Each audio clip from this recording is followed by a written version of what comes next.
और अब खबरें विस्तार से। आज 8 सितंबर को तय कार्यक्रम के अनुसार कटिहार न्यायालय परिसर में एक विशाल लोक अदालत का आयोजन किया गया। सर्वोच्च न्यायालय के निर्देश पर जिला विधिक सेवा प्राधिकार के द्वारा आयोजित इस राष्ट्रीय लोक अदालत में अपने मामलों का निष्पादन कराने के लिए सुबह से ही लोगों की भारी भीड़ नजर आ रही थी। अधिक से अधिक मामलों का निष्पादन हो और अधिक से अधिक लोग इस लोक अदालत का लाभ उठा सके, इसके लिए जिला एवं सत्र न्यायाधीश चंद्रशेखर झा द्वारा जजों की कुल 15 बेंचों का गठन किया गया था। इन सभी बेंचों पर मामलों के निष्पादन के लिए अलग अलग विभाग के पदाधिकारियों तथा न्यायिक मजिस्ट्रेटों के अलावा बड़ी संख्या में अधिवक्ता एवं प्लेंटिफ भी मौजूद थे। सभी बेंचों पर एक एक कर मामलों को देखा जा रहा था और संबंधित पक्षों को समझाकर उनका निष्पादन किया जा रहा था।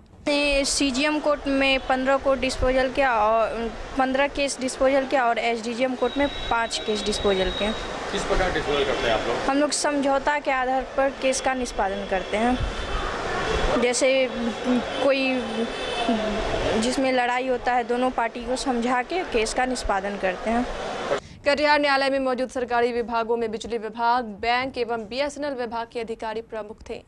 बिजली विभाग के कार्यपालक अभियंता मिस्टर अरमान और सहायक कार्यपालक मिस्टर अविनाश स्वयं विद्युत उपभोक्ताओं के साथ वार्ता कर मामलों का निष्पादन कर रहे थे। तो जो जितने मामले अभी तक हमारे पास आए हैं उसमें से 3 का हमने डिस्पोजल कर दिया है। बिल संबंधी भी है? नहीं, बिल संबंधी मामला नहीं है। और जो बिजली चोरी, जो पुराने बकायेदार जिन पर मतलब कि पुराने जिन पे एफआईआर हुआ था, वो मामले ज़्यादातर आए जी। डिस्पोजल कर दिया? हाँ, डिस्पोजल हो गया।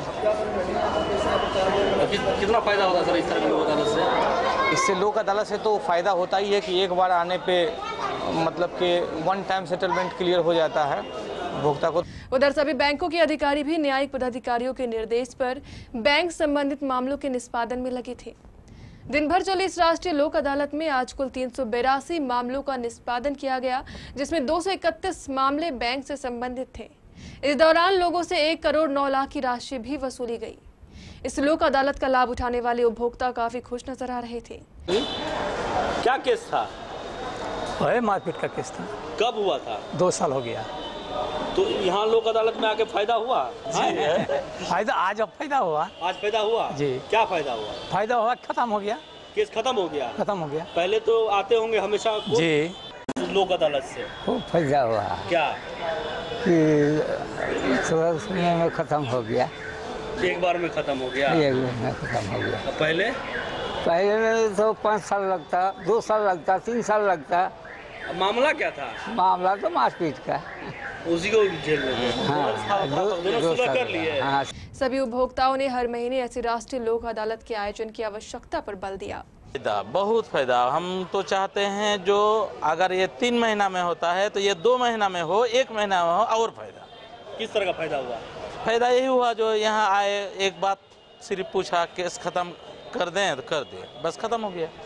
और ये चक्कर कटते कटते थक जाते हैं। 18 साल 20 साल 25 साल केस लड़ना पड़ता है। इस लोक अदालत के आयोजन में डीएलएस के इंचार्ज रणविजय पांडे ने महत्वपूर्ण भूमिका निभाई। जो मेरा प्रोग्राम था, चूँकि किसी भी केस के निष्पादन में सिर्फ जुडिशरी बहुत कुछ नहीं कर सकती है, इसके लिए स्टेक होल्डर का होना जरूरी है। इसलिए हमने एसपी साहब को इनवाइट किया था, डीएम साहब को इनवाइट किया था और सारे लोग थे इसमें।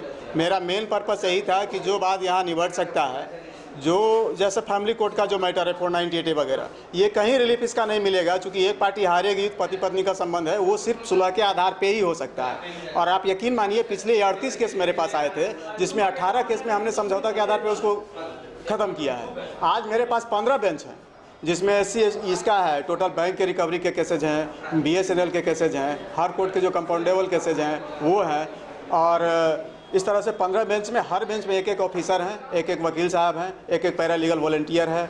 और जितना मैक्सिमम हो सकता है रिकवरी बैंक का या कोर्ट का केस, ये तो एक पक्ष है। दूसरा पक्ष ये है कि यहाँ मीडिएशन कंटिन्यू चल रहा है, उसमें 8 बेंच हैं, 8 लोग हैं मीडिएटर, और वो कभी भी किसी भी मैटर का कोई केस होता है यहाँ भेजते हैं और सुलह के आधार पे ख़त्म होता है। फिलहाल मेरी उम्मीद है कि 150 से ऊपर ज़्यादा केसेस मेरा डिस्पोजल होगा आज, और अच्छे खासे रिकवरी होंगे। जो बैंक को बहुत परेशानी हो रही थी, जो क्लाइंट को सूद के साथ बहुत ज़्यादा पैसा देना पड़ रहा था, एक इंस्ट्रक्शन है कि आप मूलधन तक में भी अगर मिल जाता है तो लेकर के मैटर को रफा दफा करिए। तो एक अच्छी पहल है, शुरुआत है। और बात तो यही है कि हार नहीं मानूंगा, रार नहीं ठानूंगा, काल के कपाल पे लिखता मिटाता हूँ, गीत नया गाता हूँ। इस पूरे आयोजन के संबंध में जानकारी देते हुए जिला एवं सत्र न्यायाधीश श्री चंद्रशेखर झा ने केबीसी न्यूज को बताया कि हमारे साथ हैं डीएलएसए कटिहार के चेयरमैन श्री चंद्रशेखर झा साहब। आइए जानते हैं इनसे आज आयोजित राष्ट्रीय लोक अदालत के संबंध में। सर, अभी तक दोपहर तक तकरीबन 150 कोर्ट केसेस जो पेंडिंग थे हमारे यहाँ, उसका निष्पादन हो चुका है और उम्मीद करते हैं कि अभी 20-25 या इससे भी ज़्यादा संख्या में जो यहाँ पर लंबित वाद हैं उसका निष्पादन हो सकेगा शाम तक। और प्री लिटिगेशंस के केसेस तकरीबन 250 तक तो अभी तक हो चुके हैं और 1 करोड़ से ज़्यादा की अभी तक सेटलमेंट बैंक अकाउंट का हो चुका है। इस तरह के वादों को रखा गया आज के compoundable cases, criminal compoundable cases, bank cases, pre litigations. क्या संदेश देना चाहेंगे सर हमारे चैनल के माध्यम से? बहुत अच्छा फोरम है और ज़्यादातर तो जनता ही बता पाएंगे, उनकी अदालत है, उनसे पूछिए।